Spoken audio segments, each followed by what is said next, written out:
নমস্কার বন্ধুরা, সবাই কেমন আছেন? আশা করছি সবাই ভালো আছেন, সুস্থ আছেন। জ্যোতিষ চ্যানেলে আপনাদের সবাইকে আরও একবার স্বাগত। আজকে করব একটা নতুন রেসিপি, পনির কারি মশলা। তার জন্য দেখুন এখানে আমরা নিয়ে নিয়েছি ছোট ছোট কিউব করে কাটা পনিরগুলোতে আমরা সামান্য গুঁড়ো লঙ্কা, নুন আর সামান্য হলুদ মাখিয়ে রেখেছি। এবার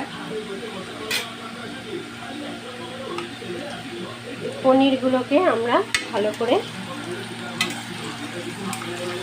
ভেজে নেব। খুব বেশি ভাজবো না, তবে হালকা করে পনিরগুলোকে আমরা ভেজে নেব।